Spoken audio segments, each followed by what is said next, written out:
I I feel I just want to let you know you're live. I want you, I'm very, I understand you guys. Again, if it's okay to continue the conversation for a minute, but I'm saying if it's, you have to check the content for sure. Rebecca's saying is 100% accurate. You have to check the source.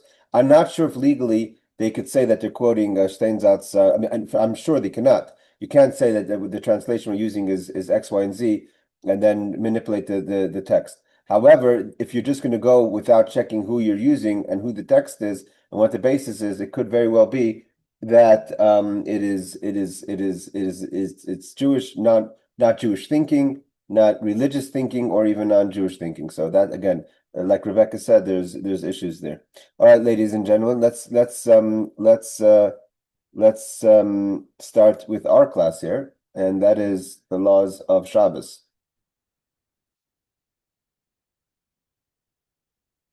Okay, let's bring up the text. Hold on. Okay, we're finishing. We're going to be finishing the laws of cures for animals, and other issues in the laws of Shabbos. Okay, so again, the text over here is allchabad.org, so it's obviously, and the text we're using for the Talmud is directly from the Steinsaltz Even Yisrael website. So, and I wouldn't upload text from Safari unless I was certain who it was. Okay, here we go.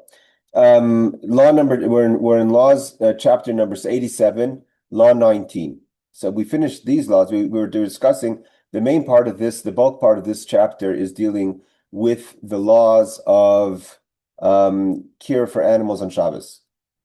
Now, next chapter is going to be the very difficult chapter of Muksa. What can be touched and not touched? What things could we do? Could we touch or use on Shabbos? Okay, well, we'll tackle that when we get there. Law number 19. Mutter lahazmin ein Yehudi lebeis lechelim b'Shabbos. It's allowed to invite a non-Jew to join your Shabbos meal on Shabbos. What is the law saying? Meaning to say, afal pisha asr b'yom tov, although on the holiday it's not allowed, one should not have non-Jews at your table on the holiday. Why? There's a reason. Because halachically, we know that on holidays you're allowed to cook. Oyechel nefesh is allowed, but you're not allowed to cook for a non-Jew on Yom Tov. If you were to invite a non-Jew in the holiday, the concern is obviously if you're going to have three people, so let's say you need 3 pieces of chicken. If you're going to have 4 people, you need 4 pieces of chicken. So the extra cooking is not allowed because halachically you're only allowed to cook for yourself or other Jewish people on Shabbos, but you're not allowed to cook for non-Jews on Shabbos. So therefore, the concern is, even though in theory you could have prepared all the food before Shabbos, before Yom Tov, before the holiday, but most people cook on the holiday. So therefore, it's not advised to have guests, or he uses the words actually usher, it's forbidden to have guests on the holiday because you may add to your cooking for that person. However, Shabbos, you're allowed to have guests. Why? Because you're not allowed to cook on Shabbos anyways. So all the cooking has to be done on Friday or before Shabbos, Thursday, whenever you cook. So because you're anyways not going to cook extra, so there's no reason to be concerned to have non-Jews at your table on Shabbos. But we're not concerned about this on Shabbos because you have to prepare the food before Shabbos. Yeah, Rebecca, you want to ask something? Yeah. What if someone has like a non-Jewish home health care aide for their older parent or a non-Jewish baby nurse Hmm. and she eats with them and or they eat the same food at least?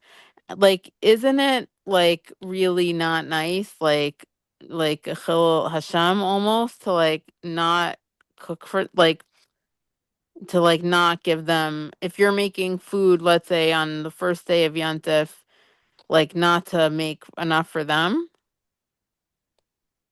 Okay, so that's a different that would fall under your obligations to take care of service on Shabbos. That's service. Here we're talking about guests. Service Oh, is not guests. So okay. that's an obligation of service. Okay. So just like you would have an obligation to take care of service on Shabbos, on Yom Tov, so you would have to then you would take care of service. But here we're talking about having guests. Guests is it's not a service. I mean it's a mitzvah to have guests with Afternoon Zarkim, but it's not a service, so to say. Okay. Thank you. So he says, And then he says the Kitzur Shulchan Aruch adds, Michael, I saw your note. It's the confusion on the links is because it depends. Sometimes it will run their link, and if they don't have time to prepare, they'll run my link. Okay. As far as Shabbos goes, but Shabbos and we're not concerned about having people on Shabbos because you already did the cooking. And therefore, even if you want to have a Gentile in your house, not part of your meal, means just serve the person alone food is also allowed, because again, you're not preparing the food is already prepared. Even though one would say, but it's not your responsibility to feed that person. We know the halacha is that we also provide even for idol worshippers, because that's the peaceful thing to do, is to be hospitable. So therefore, it's not a problem to even serve a Gentile alone food on Shabbos. If Rebecca, we see Ein Mizonesav Alecha is talking about that this person's food is not your responsibility, is talking about a person who's not of service, but a person of service is your responsibility, unless there's an arrangement that she doesn't, that they have to bring their own food. And that could be nothing to do with Shabbos, but if that's, let's say, the policy of the agency, say that the service brings their own food, that'd be a different question. And therefore, the Rebbe says, the Kitzur says that for like you said, for Darki Shalom, then it's considered that it is your responsibility, and therefore you would feed them on Shabbat. You would feed a Gentile. You could feed a Gentile on Shabbos, even if that Gentile is not eating with you. It means if it's in a meal setting, that's for sure. But even if it's not a meal setting, it's not a problem. On Yom Tov, it is a problem. On holiday, it's a problem because the concern is you may cook extra for that person. All right, let's see the footnotes, if there is any. We're looking for 41. When I prepared this class, I couldn't follow. Here we go, 41.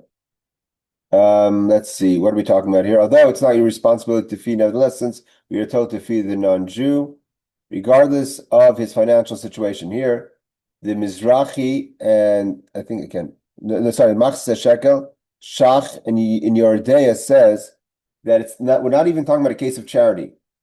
Meaning, let's say, it means what does it mean regardless of his financial situation? It means if a poor person comes to your door and needs to eat, so surely that falls under charity even for the nations. But we're talking about even if a person is not in a financial situation, the person could afford his own food or her own food, but just the person comes to your house and you want to be hospitable and they're not sitting at your table, that's also allowed on Shabbos. Okay. He continues, law number 20. Now we're back to the responsibilities for animals, care for animals. Now there's like I think Barbara, you're talking about like if your dogs sometimes need to be put in a cage or not a cage, behind some sort of fencing, even in your home sometimes. So we talked about that. That's allowed if the door is already closed. It means there's no escape outside of the house, so you're not trapping the animal because they couldn't get out anyways. You're just keeping them more confined to a space within the house. That's different than if you were to close trap them. You're not allowed to trap animals on Shabbos. But here, what about there's different kind of animals? You have some animals that we were growing up in. Today it's not allowed, but when we were growing up as children in Seattle, so when we would walk to the synagogue, we had a long distance to walk. We would walk about 40 minutes, and unlike today, where it's unheard of that. I mean, at least as far as I know, where those days in the 80s, pet owners would wake up, open the door, let the dog run, and so they could continue to sleep. And the dog would eventually find its way back home. And as kids, we were scared of dogs because we didn't have a dog at home. And when we walked to the synagogue on Saturday, there were quiet streets, people were sleeping, and we were the target of all the dogs running on the streets. But today, people don't do that. You're not allowed to let your pet run wild in the streets. But there's a concept where certain animals, domestic animals, especially like for instance, and even today in the Golan Heights in Eretz Yisrael, the cows that belong to private in the farms, they graze all over the place and they come back at night. So like this, you have animals, beasts or fowl, they're not yet trained to know to come back to their cages. So you have to find them. means they haven't been trained yet to know where their home is, and they could just go out and graze and come back at night. But even if in a situation where they are trained, but they're not obedient, right? They're out of control. They're kind of they're kind of rebelling and escaping. Basically, there requires some sort of trapment, right? You're not allowed to bring them into the cage or to their pen or into the house, because then you're trapping them because they want to run wild, and you're trapping them. You're not allowed to trap on Shabbos. It's one of the prohibitions on Shabbos. Even if they're ready in your house, but they're not trained or they're wild, means that you're trying to train them, but they're not listening, and you're scared they're going to run out of the house, and your door is open. You're not allowed to. It's forbidden to close the door.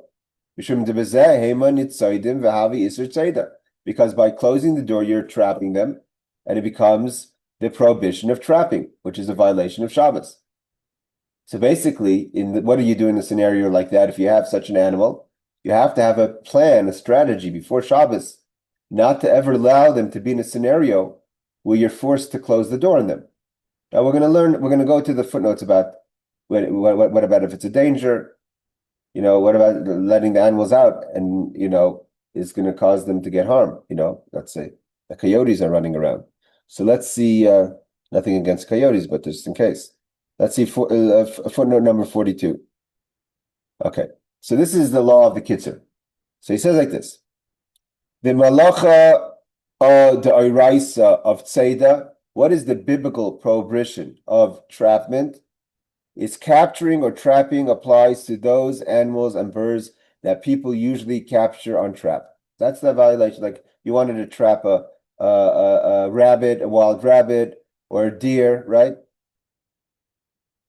Hold on a second. Something's jumping on my page here. Okay, here we go. So the capture or trap. The oraisa prohibition applies only where the capture puts the applies only where the capture puts the creature into a situation where you can now get hold of it with a single swoop, meaning it's totally trapped. To close, we're talking about the biblical. For instance, if you have a huge yard that you close the door of the yard, that the horse, a wild horse, comes in, you can't get out, but you still can't capture because it's running around the yard. So that's not the same thing. That's not the biblical. Okay, we're talking about the biblical. So he says again, the malacha deraisa of tzeda, capturing, trapping animals, applies to those animals, birds that people usually capture in a trap. The deraisa prohibition applies only where the capture puts the creature into a situation where you can now get hold of it with a single swoop. It's in a confined space. For example, within the confines of a small room. However, if the room is large or the space is large, and you cannot easily get hold of the animal, then closing the door of such a room when there is an animal inside would only be a derabbanan prohibition, a rabbinic prohibition. Not that you're allowed to do it, but just to know if this is a da'iraisa, a biblical, or derabbanan. Biblically, it's trapping it in a way that you have access to it immediately. Like, when they put the bull into that little, or the horse into that little space. But if you have a wild animal running into your yard and you close the gate, good luck trying to get a hold of it. So that's not biblically called trapping, but rabbinically it is called trapping. Now, so that's the law 20 and 21 go into each other. So law 20 is basically that if they are not trained or trained but not listening to their training, so you're not allowed to even close the door into your house to lock them in on Shabbos. Okay. However, law 21, v'im kfar hugelu, but if you already trained them, v'hema b'nei tarvus, and they are domesticated, shedarkan lavi be'erev l'mkaimim v'yatzu, they usually come home at night, and they went out now, right? So you let them go, they come back, right? Like those dogs in the 80s that would know where the home is, and they'd go back into their space. But then right now, you have some reason to be concerned that someone may steal them. So now you want to do something. It means in theory you would let them come back at the right time. but for whatever reason, there's a moment now that you're concerned that someone may steal them, maybe a rumor went out. So then you could kind of push them along to go where they should go. You can't pick them up because even if it's in a private domain, because they're muksa, you're not allowed to touch an animal. We went into discussing that. And we discussed that there are those who say that really a domesticated dog you could hug because it's different. But we're talking about regular farm animals, let's say, according to the opinion that you could hug a dog that we spoke about last week. So in these cases, 2 weeks ago, sorry, in these cases that the animal is domesticated and you have a concern now and you're trying to get them, it's not they're not being wild by not coming home now, because you're trying to get them to come home out of schedule. Usually they'd come home when it got dark, but whatever reason you want them to come in now. So then it's okay to kind of push them, nudge them along, as long as you don't pick them up, because they're technically trained. You just kind of trying to get them to go out of their schedule. Okay, so footnote number 43 and 44. It says like this. Why? Since they are domesticated, even capturing them outright is only d'Rabbanan. Means that what he's saying over here is very important.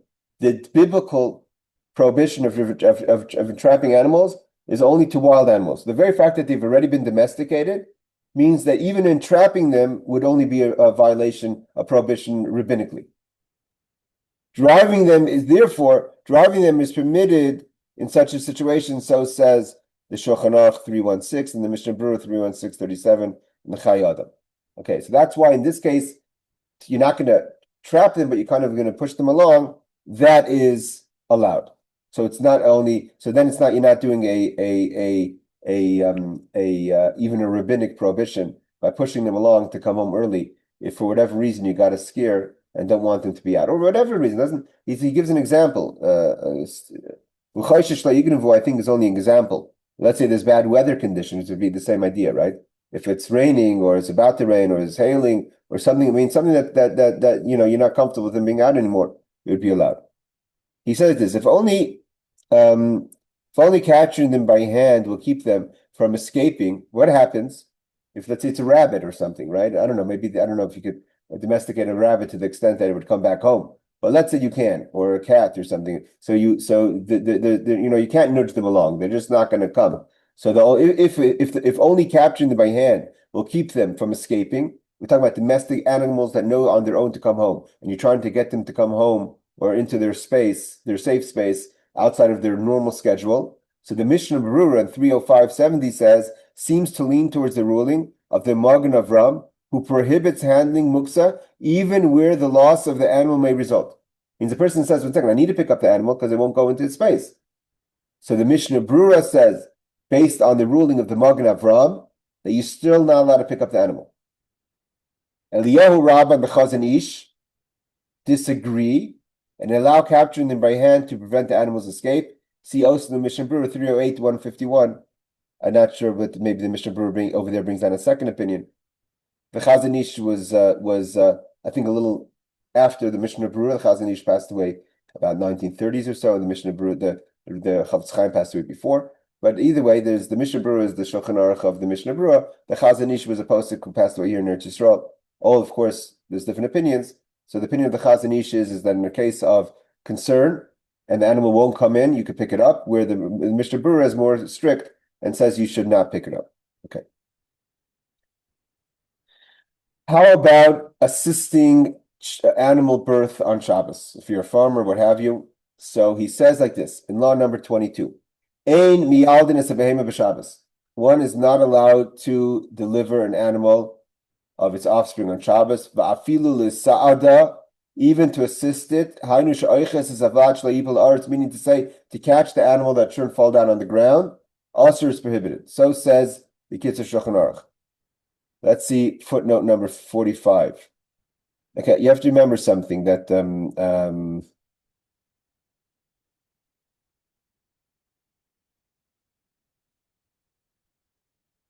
Michael, no, rabbinical prohibitions are not optional.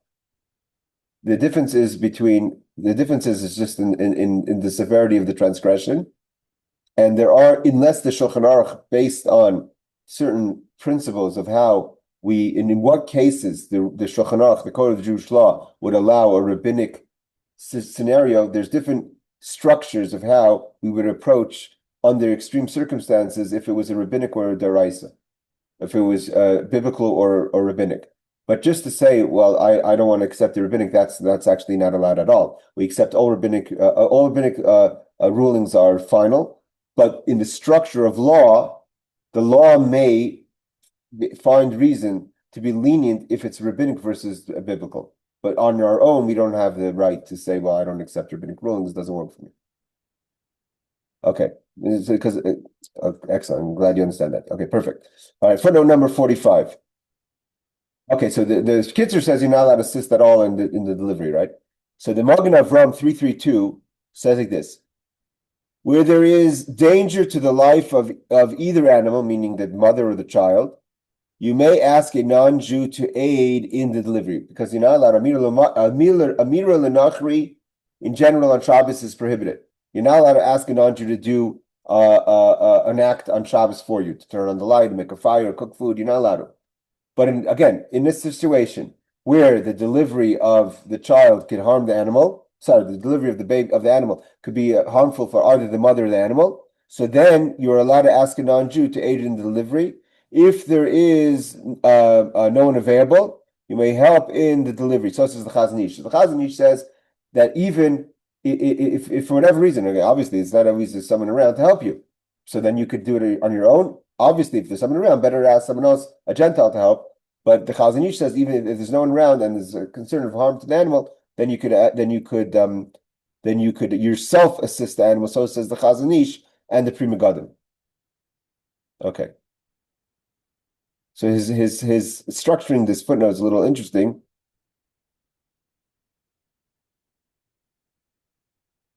I mean, and again, the Chazon Ish and not sort of the Chazon Ish is the Pri Megadim is a commentary on the Magen Avram, assumingly in this case 332. So I'm not sure if you have to look at the original text to see if the Magen Avram himself agrees with it, or if they're just more lenient than the Magen Avram. But either way, in the footnote, the conclusion is that in a situation you have who to base on, the Chazon Ish or the Pri Megadim, in a case where there's no Gentile around to help with the birth, you may yourself do so as well. Okay.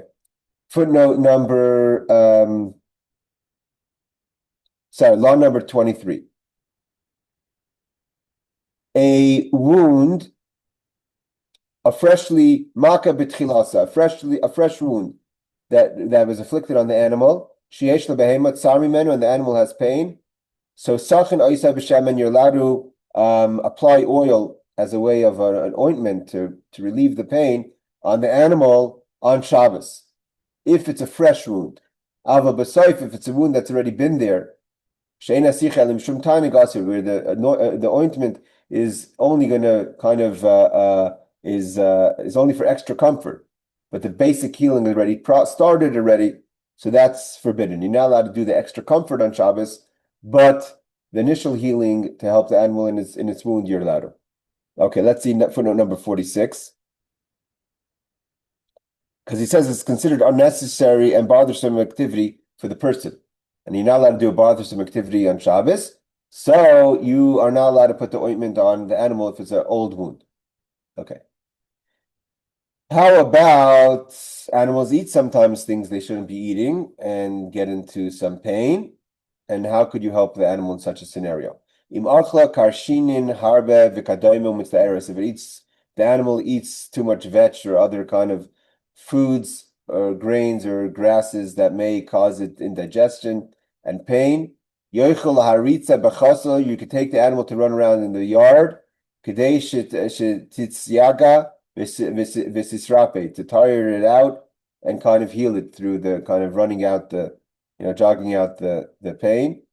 If it has an issue where it gets sort of a fever, you could put it into the water, cold water, so it should cool down. And if you don't let the blood, I mean, sometimes they would let the blood to kind of and as a process of healing.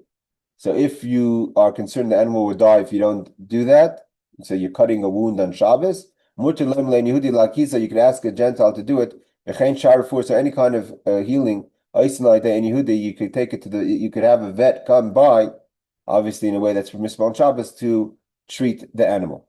Okay. Number 47. I'm just saying a vet out of convenience. Obviously, you don't need to have a professional. If there's no one around, then a non-professional could do it as well. All right, 47.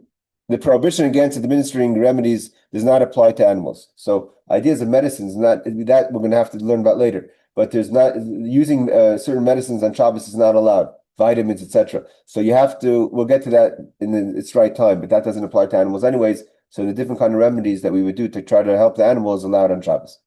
48 is about asking a non-Jew to bleed. Shulchan Aruch 332.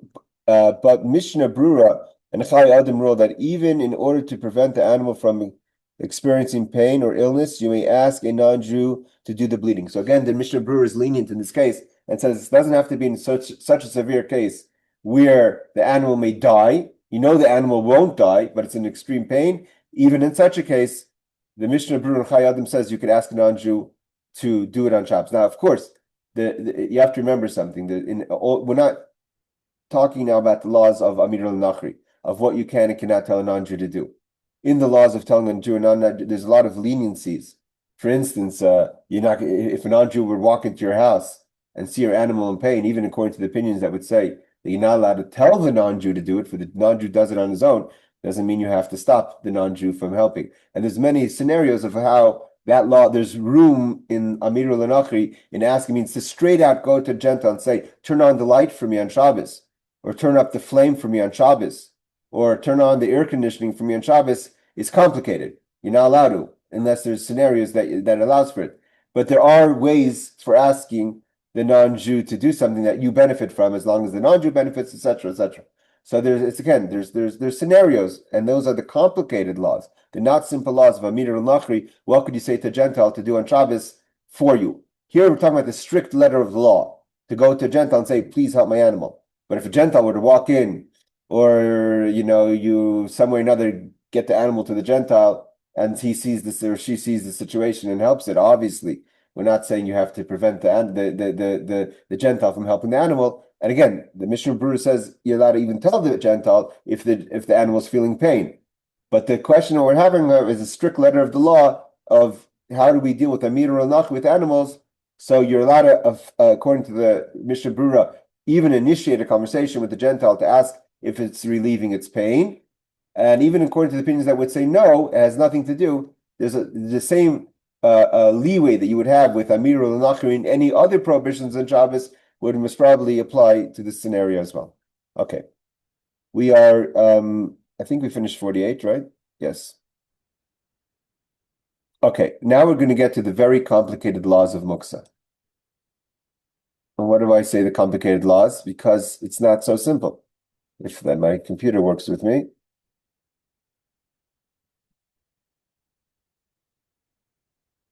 At risk of technology. Okay, here we go. We're holding chapter 88. The laws of Muksa on Shabbos. Okay, we'll see what Muksa means in a second. But these are very complicated laws of what you're allowed to handle, what things you're allowed to handle on Shabbos. What you're allowed to touch. Someone says, don't touch that, it's Muksa. What does that mean? So we're going to tackle these laws in chapter 88. We'll go through them slowly, and please ask questions if you have any. Muksa midas. Okay, before we get, let's just see what Muksa is. Muksa, he says, is Aramaic. It's an Aramaic word, which means set aside. An object that may not be moved or handled on Shabbos or the festivals. And you could read up more about Muksa because it's been set aside, meaning you already mentally or by certain actions or by its criteria will not touch it on Shabbos. And there's many categories of Muksa. Means there's what's called Muksa Machmas Mios, Muksa Machmas Isur.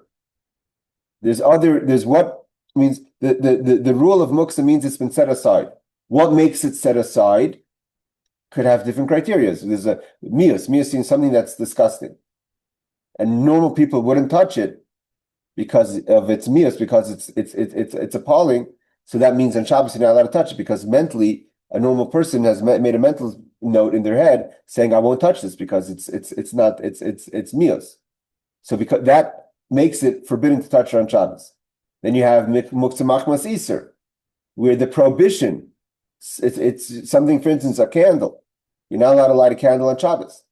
So the whole situation, the candle, the candelabra, becomes muktzah machmas iser. You're not allowed to touch it. Why? Because on Shabbos, Friday night, it was ahead of fire. You're not allowed to touch a fire on Shabbos. Even once the fire extinguishes, some point in the night, the whole candelabra is still prohibited because its use is for something which is prohibited on Shabbos. That's called muktzah machmas iser. There's many things that would cause this thing to be set aside. So we're going to go through the rules of what is considered set aside and what is the reason it's been set aside, and in what cases can you use it on Shabbos and cannot touch it on Shabbos. Okay, so let's see the original text. Muktzah midas. If you have things that the following items that are not that you've put them away intentionally. Dainu, meaning to say, shehiksahu ha'adam midaitai mil'achle b'Shabbos. Let's say you decided not to eat a certain food on Shabbos. Why didn't you decide not to eat this food on Shabbos? Because the only way you could eat it now is in extreme circumstances. It means typically you would not eat it now if you were extremely hungry. In its condition now, your family not allowed to cook on Shabbos. So in its condition now, you could eat it, but only in extreme circumstances. So in theory, you don't, in your mind, you set it aside. I'm not eating it because you would only eat it in extreme circumstances. So extreme circumstances is not something you plan for. Or it's not in an extreme situation, but you have a store out of your house. Right, you have cookies. You could eat them. There's nothing wrong. The cookies are ready, but you've baked them to sell. So you've set them aside because they were set aside for business reasons, and now you want to eat them because you're hungry. But before Shabbos means they were baked initially to sell, so you've set them aside l'schayra for business. So afal pi shenosni l'ayitzer, even if you put it in, let's say it's storage to be sold, or because you're not going to use it because it's not ready to be used. Or let's say it's not ready for you, can't eat it, but you could feed it to your dogs. It's animal feed. Even though you weren't thinking to feed it to your animals on Friday before Shabbos, you may be thinking to use it in another manner after Shabbos, but now your animals are hungry. So therefore, in theory, you could feed it to the animals if you decided to. What would be an example of food that wasn't ready on Friday? Let's say an animal died on Shabbos. And in theory, on Friday, you didn't know the animal was going to die. But now that it died, in theory, you would like to feed it to your dogs. Let's say that's what you do. Or other animals that eat raw meat, right? That died on Shabbos.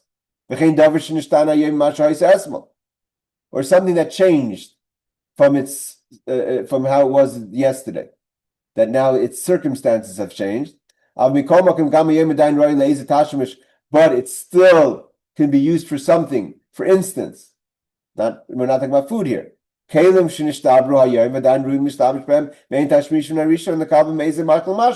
Let's say you have a vessel, something that yesterday it was good for one use, and now it broke. So it can't be used for its original use, but you could use it for something else. It still has use, but not its original use because it's broken. So is this considered muktzah or not? Or the bones. You eat a steak on Shabbos. You prepared a rib roast in the bone, right? What about the bones after you finish eating the meat? And now you want to throw them to your dogs so the dog can have a bone. So although seemingly there's a level of muktzah here, there is been a set aside on some level, but it's not on enough of a level to make it a prohibited thing to touch on Shabbos.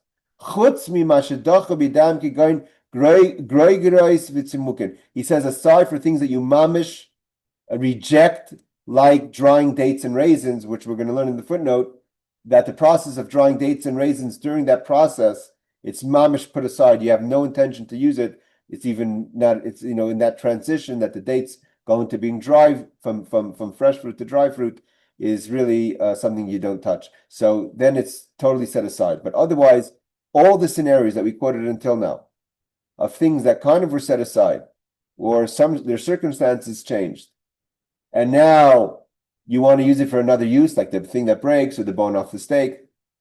So it's allowed to be touched on Shabbos. Means if you're eating a T-bone steak and you finished, you're allowed to pick up the bone, although you're not going to eat the bone anymore, and throw it to your dog, because even though you have set it aside for yourself, but it's still usable for your for the things that you care for, like your pets. Okay. Let's go through the footnotes on this. So we describe muksa. Muksa means things that are set aside.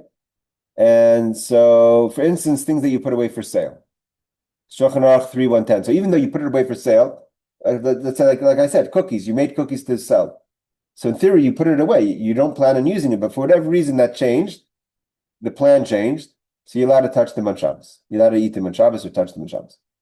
For instance, he says if an animal dies and you want to feed the animal on Shabbos to your dogs, let's say, having died without shechita, they are fit only for animal consumption. Meaning, what does it mean, nevela?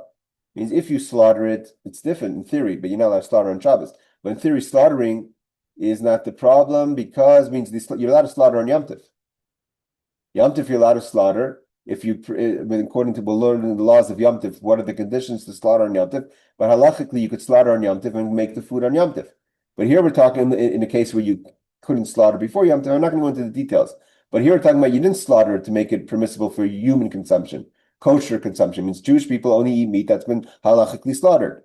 But here the animal died of whatever caused it to die, natural causes or whatever. So then it's not fit for Jewish kosher consumption. However, you could give it to you could feed it to your domestic animal. So therefore, you're allowed to pick it up on Shabbos. Footnote number 3. Shulchan Aruch 324 number 7. Eliyahu Rabbah and the Gra Vilna Gaon suggest that where the animal was in good health before Shabbos and died unexpectedly, it is a muktzah. Here he says like this. Okay, this is the shaila. The shaila is basically how much thought has gone into the possibility of the animal dying on Shabbos.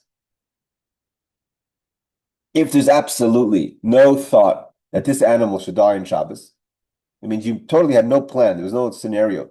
There's no reason that this animal should have died on Shabbos. For instance, it was in absolutely good health, and whatever happened unexpectedly. So the opinions of, I think he says the Eliyahu Rabbah, the Gaon of Vilna, suggest that in that case it would be muktzah. Means if the animal is there could be a scenario that the animal would die on Shabbos. So somewhere in your mind you thought that if it dies, I'll feed it to my dogs. But if there was no scenario that was in your mind, so you kind of set it aside. It was never a plan to feed this as animal feed. So then, according to the Gra, the Gaon of Vilna, and Eliyahu Rabbah, then there would be muktzah on Shabbos. The famous Gemara, and David HaMelech died. Okay, so footnote number 4. What we're talking about, bird or something that took a new form from today. In other words, on Shabbos. It means it took its new form on Shabbos. Like he says, the vessels that broke. So he said, okay, here's the question is, it's fit it's not fit for its original purpose, but it's fit for some sort of purpose.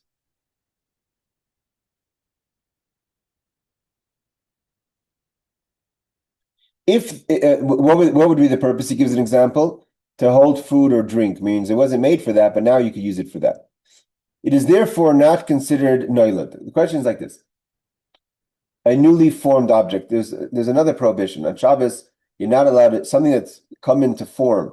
Beitz Shnel to Yom Tov, right? Something that's come into that wasn't here before and comes it's recreated, a new form on Shabbos, then it's muksa because it wasn't there before. So in this case, the vessel broke. It was made for one use. Now it has another use, but it's kind of similar to the original use. Because it's similar to the original use, Therefore, he says it's not considered noilad as if a newly formed object. However, if it is fit for an entirely different use, means the broken pieces are totally not fit for use of, let's say, food. It would be null, then it would be considered as if it's a new object that's created on Shabbos, and the new object wasn't in your options for Shabbos, therefore it's muksa. That's the opinion of the Magen Avram. Others, the Bach Taz, we learned a story about the Bach and Taz, father-in-law and son-in-law, Eliyahu Rabbah, Tosfos Shabbos, rule that it remains fit for any use whatsoever. It rules that if it remains fit for any use whatsoever, it is not muktzah, and so says the Bir Halacha Mishnah Brura. So there's a disagreement. If it, I can't imagine a clear scenario, let's say, of the vessel. When he gives an example, he says, that if it's, let's say, a pitcher, but now it could still be used to be a receptacle of some sort of food or liquids, obviously not in the same way before, then, obviously in a safe manner, if it's, not in a way that would cut you. Let's say a cup that broke, an earthenware cup, so it's not sharp, so you can't drink out of it, but you could put salt in it, on the table. So it wasn't meant to be a salt receptacle, it was meant to be to drink out of, but now that it broke, you could put the salt in or the olive oil in, a little bit of olive oil to run as a dip as opposed to drinking liquids. And so that would be kind of where the vessel breaks and is used similar. Something that would be absolutely different, I'm not sure, it's not popping up into my head what would be an example for that, but some sort of example. I'm not sure if, for instance, if even, let's say, using it to cover something like spit on the floor. So I'm not sure if that would be considered something that's still 100% different. And it's because you would maybe even put a cup on top of spit, or something else. But if there's an example, then there would be a question if you're allowed to use it or not. Some say you can, some say you cannot. Okay. Footnote number 6 we're talking about here is about also bones that were stripped today of their meat and are fit for dogs. So he says in footnote number 6, or any animal in the vicinity, obviously. He says in the vicinity, meaning what he's at, and again, the footnotes are not the original text, it's from the original text, but he quotes from the Shulchan Aruch 308-29. I'm assuming what he's saying, meaning to say is, let's say animals that you're allowed to feed on Shabbos, but not your animals. We discussed about which animals, like for instance, our dogs, halachically brought down that you could feed stray dogs on Shabbos, or any other animals that you're allowed to feed on Shabbos. So if they have use for this bone, you could use it. You could throw it to them on Shabbos. So he says all these things that we mentioned in law number 1 may be handled on Shabbos. You could touch them, but on Yom Tif, laws of muksa are more stringent. On Yom Tif, Mishnah Brura 495, Shulchan Aruch Harav. The Alter Rebbe, and we're going to learn when we get to the laws of holiday. There's a whole tractate of Beitza. The holiday is in certain ways in the laws of muksa more strict than Shabbos because of the leniencies of cooking. The rabbis were more strict. Means there's a lot of handling that you do on Yom Tif that you don't do on Shabbos, just because the cooking, for instance, when the question of an egg that's born on Shabbos, right? And Shabbos, you can't. I mean, most people don't eat raw eggs. On Yom Tif, the question is, can you cook the egg or use it in baking, what have you? Because you're allowed to cook and bake on Shabbos on Yom Tif.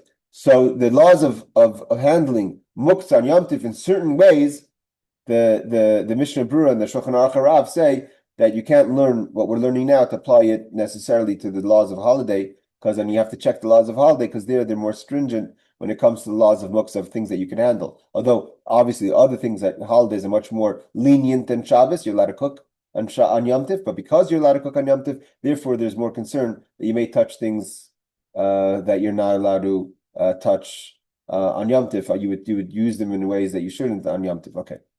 Why are raisins and dates more extreme? So he says like this. Drying dates and raisins are absolutely set aside, not to be used until ready. Additionally, during one stage in the process, they are repulsive and unfit for eating. These two factors render them muksa. Means the Shulchan Aruch says, why are raisins and dates, while they're being dried, muksa more than cookies or things that you thought you wouldn't use, or like foods that could only be eaten in extreme circumstances. He says because they have two things. One thing is that people do not touch them while they're being dried, and number two, there is a stage where they're mamish repulsive, meaning to say that you couldn't even eat them in an extreme circumstance. Because of those two reasons together, if you set raisins and dates up on your roof or outside, my grandmother used to do it all the time in LA. She would put grapes out to turn, at home to turn them into raisins. Once you put them out, you're not allowed to touch them on Shabbos. Additionally, since at twilight of Friday they are unfit to eat, they remain muksa throughout Shabbos. So this is the Chayadam. Shulchan Aruch see also Masechtas Shabbos 45:8. Again, so that there's also the question is when we come, we're going to learn the laws of cooking of when it goes into Shabbos, where was it holding as far as its readiness for cooking? And going into Shabbos, it was not ready to be eaten. So therefore, there was no scenario for you that you thought about touching it. And that's considered an example of something that's been muksa, totally set aside with no intention of touching it, and do not touch your raisins or your dates that are drying on the Shabbos. Okay, let's do one more law and then open for questions. What about foods that are not considered edible in even extreme circumstances? For instance, the only way to eat them is if you cook them. Even though this is your food that you want to eat for yourself, even though in theory you could give it to your animals couldn't eat it, can't eat it raw. Here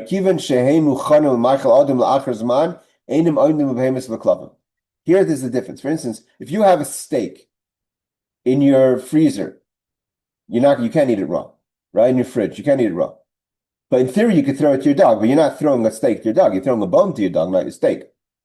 So since it's 100% set aside for human consumption, you can't just pick it up now because in theory, if you would choose to, you could give it to your animal, but you didn't buy it for that reason. You didn't go to the store and pay $40 for the steak to feed your animal a steak, unless that was the scenario.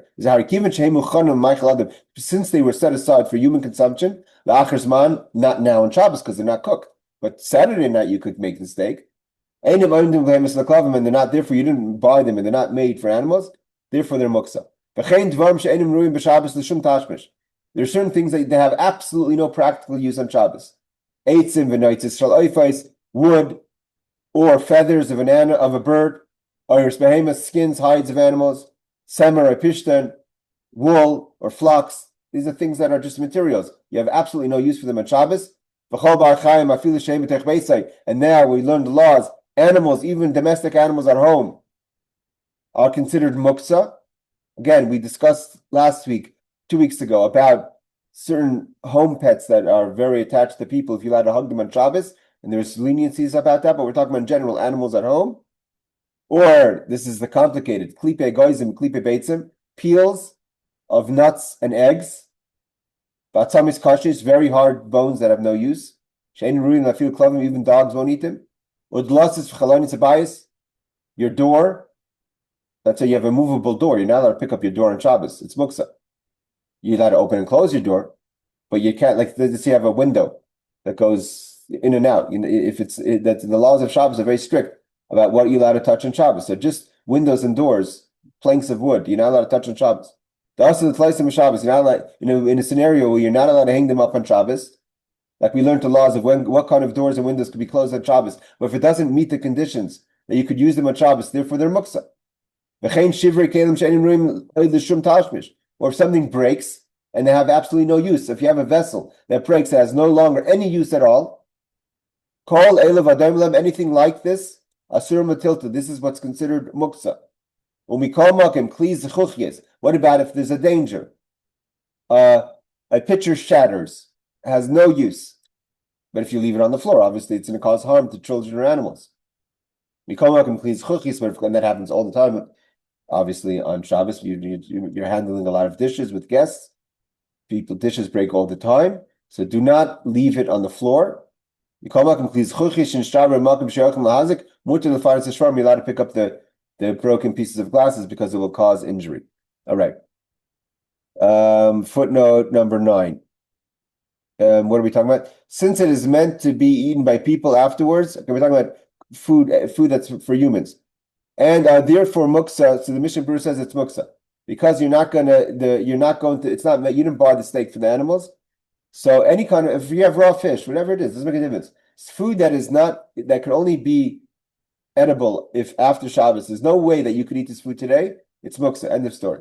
And that's a big problem. For instance, you have to know, if you have a fridge on Shabbos, right, and your fridge is full of foods, that not all the foods you have in your fridge are meant to be eaten on Shabbos. It's very possible you have raw chicken, raw fish. If it's in a scenario, I mean, we're talking about people that eat raw salmon that you could throw into salad. I'm talking about foods that will not be eaten because of its situation now, right?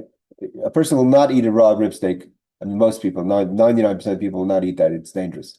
Raw livers, other foods, right? And you have it in your fridge on Shabbos. Are you allowed to pick it up and move it on Shabbos? We're going to learn the laws of things that are muksa and they take space. Are you allowed to move things that are muksa, but they take space? You need their space. You want to put the soup back in the fridge and your steak is sitting there. You don't plan on eating, you can't eat it till Saturday night or Sunday, but you need the space. We'll learn all those laws of how about moving things, but in theory, just picking up the steak in the fridge, you're not allowed to on Shabbos. Footnote number 10. Oh, well, long one. Okay. What are we talking about over here? So all this that we discussed and similar things are forbidden to be handled on Shabbos. They are muktzah because they are useless and are not considered a kliya vessel. They may not even be handled when needed for some use or for the use of the space they occupy. Okay, so here he's saying that if it's even, we're talking about that they're taking up space. So here he says, if they occupy space, you're not allowed to touch them. You may not even move them to avoid monetary loss. Let's say for whatever reason, Shabbos came in and you left your steak outside the fridge. And if you were to leave it outside the fridge for the next 26 hours, it's going to get spoiled. You're not allowed to pick it up and put it into the fridge. Or damage or cause damage. So says the Mishnah Berurah 38146. Pet birds in their cages are not muksa according to Minchas Shabbos. Doesn't say why. The Machne Or Zerua 81 Shulchan Aruch Rav, however, prohibits pet birds. So the Alter Rebbe says that even pet birds are not allowed to be touched on Shabbos. However, the Rosh and the Morach, the Marach or Zerua prohibit handling any living creature. This ruling has been accepted. See Sam Sofer about handling animals on Shabbos. So the question is birds. We've talked last week about today. There's some leniencies about hugging dogs if they're your comfort animal. But we're talking about just handling animals, pets on Shabbos, even birds in cages. The Alter Rebbe says one should not. Glass that's broken, whether pottery may be removed to avoid injury is disputed. Glass is obviously cause more damage than broken china. The Mishnah Berurah based on Magen Avraham prohibits it. Pri Megadim based on the Rabba permits it. So there's a disagreement when it comes to earthenware that could cause damage, obviously not in the way of glass. So there's some people that dispute and says that you have to leave it on the floor. Okay, then we're going to stop here unless there's any questions. All right, I'm glad everything's understood. Okay, Laila Tov, everyone. Thank you for joining. Thank you, Rabbi. Welcome.